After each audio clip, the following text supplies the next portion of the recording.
All right, welcome back to Tales from the Bar, everybody. I'm Anthony, and this is Lucas from Salt City Bar. Great to be here. Thank you for coming all the way down here. We are going to make a cocktail today. Well, Yes, we are. You're going to teach me how to make a cocktail. What's the name of the drink that we're making? It's called Cerulean Seas. Okay. It kind of started as taking a Blue Hawaii, which is generally not thought of as, the classiest drink, and kind of trying to level it up a little bit, make it not this overly sweet mess. So tell me a little bit about it. Is it on the menu now? It is. We actually just put out a new cocktail menu. There's 6 new cocktails. Definitely should come down and try them. But this specific one, it's actually not using blue curacao, which is typically how a drink is blue. It's just like blue number 40 or whatever it is. People, undoubtedly, they love blue cocktails. Okay. It's like the mojito effect. People see that and they go, I want that. So how do you make a blue cocktail without, artificial dye?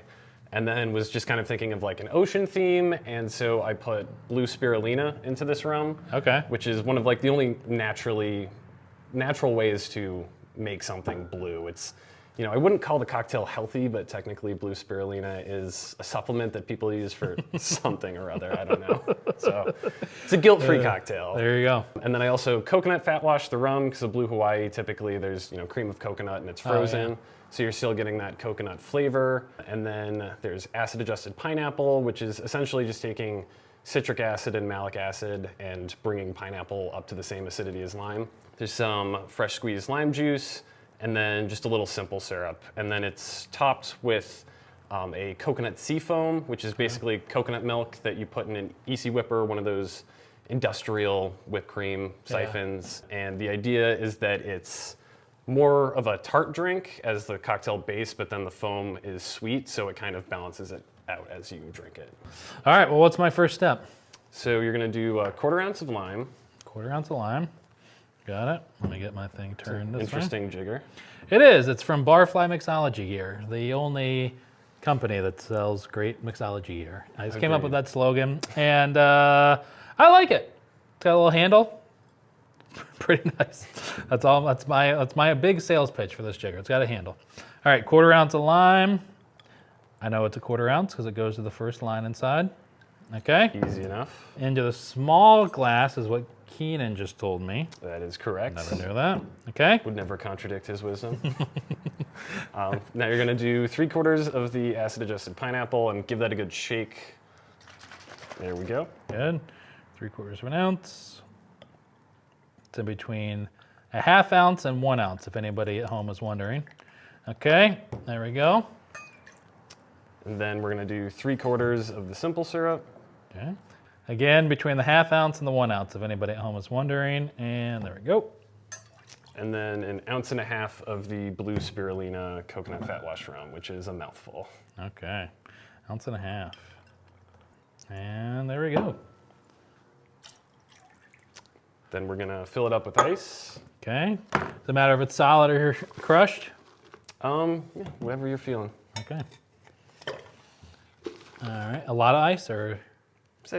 Throw that one in and that should do it. All right. Now what?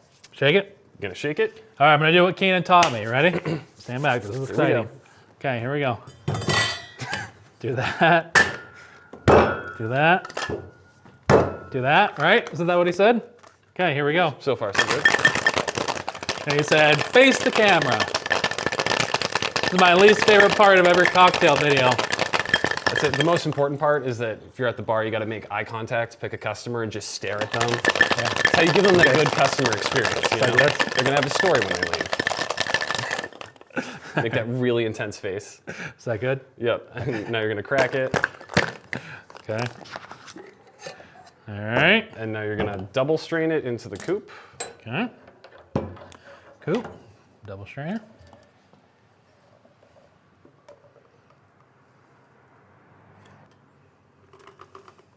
And then be very careful with this. If you fully compress it, it's going to shoot out like a foam cannon. I'm gonna let you do that part. Okay, fair enough. Keenan didn't let me do that part, so I'm not gonna do it. So just give it a nice layer on top. I think Keenan knew better than to let me do this section. I've watched people just go for it, and it's like a foam cannon. There's like probably like 100 PSI in this thing, so gotta be careful. And then this is a coral tweel, it's a tweel cookie. It has some pandan in there. Looks like a nice piece of coral. And you can eat it as well. Wow, look at that. There you have it. And what's the name of it again? Cerulean Seas. Cerulean Seas. On the menu right now at Salt City Bar. All right, I'm gonna give this thing a try. Oh, wow. Oh, all right, so I am a sucker for coconut rum. Coconut rum is my favorite thing in the world. Coconut rum and pineapple juice. Yeah, it's nice when it doesn't taste like sunblock too, right? Yes, it is. This is dangerous, very dangerous. You get me 3 of those and I don't know what I'll be doing. I'll be doing something I shouldn't be doing. Something very basic, like reading a Harry Potter book and wearing a scarf. Yeah, there's nothing wrong with that. All right, well, Lucas, delicious cocktail. You have an interesting story to tell us, so what is that? So I was working at this tequila bar, bartending in Boston. Okay. And was the lead bartender there, and schedule comes out, and all of a sudden I see I'm serving on Friday night, and I was kind of pissed. Like, why am I serving? Like, the managers kept trying to tell me, like, you know, trust us, it's worth it. And I was like, no, like, you just need me to get you out of a pickle. Like, someone called out. Like, I'm not, you know, so-and-so can serve. Like, I'm not going on the floor. Like, the money's gonna be better, and I way prefer bartending. Yeah. And then, like, finally they cracked, and they were like, okay, Lucas, like, a celebrity's coming in. Like, it's gonna be worth it. And I couldn't say who it was. They were like, don't tell anyone. We want it to be low key. And so it's like racing through my head, like, is Brad Pitt coming in? Like, who's it gonna be? And then the day comes and it's Martin Yan, who, if you don't know who he is like a master chef. Yeah. He hosted a cooking show that's been on since like the 80s called Cooking with Yan on PBS. Yeah. James Beard Award winner, but I knew none of that when they told me it's Martin Yan. Who's that? But it was like, okay, he's a celebrity. Like, let's do this. And just the coolest guy. Just very low key, like, you know, didn't have an ego, was just happy to be there. The first thing he says is, you know, like, what do you recommend? Because they wanted to start with cocktails, and he had just closed a big like cookbook deal, so we had just made a bunch of money. Yeah. And he asked, like, you know, we want to start with cocktails. What do you recommend? And that can be kind of an annoying question sometimes, but you can just kind of tell, and it's usually my favorite kind of customer who's just like, I trust you, like, whatever you think is best, that's what I want to do. That's nice. And then we had just gotten this awesome mezcal from San Luis Potosi, and it was telling him, like, you want that in a Cadillac margarita. And super good. And then, you know, that's an $18 cocktail right there, but he didn't care. He probably just made like $1 million. So. Right. And then after that round of cocktails, he told me he picked out the 2 most expensive wines on the list, the red Burgundy and white Burgundy, and told me, don't ask if anyone wants more, just if you see a glass that isn't full, just fill it. Like, just keep it flowing. I don't want, just keep it coming. And they drank a lot, and then same thing with the food. He was like, whatever you think is best. And the chef came up with this whole like taster, kind of tasting menu, ton of food. He was super happy. At the end of the meal, like, the bill's like $2,500. And we had like an auto gratuity on 6 people or more. So already at a $500 tip. And, you know, it was definitely our policy that you had to go down and say, like, just so you know, like, the tip's been included, you know, for your convenience. But then he goes, oh, okay, and proceeds to write another $500 on the line. Awesome. And at first, my managers were like, I swear to God, if you didn't tell him that the auto gratuity was there, I was like, no, I swear I told him.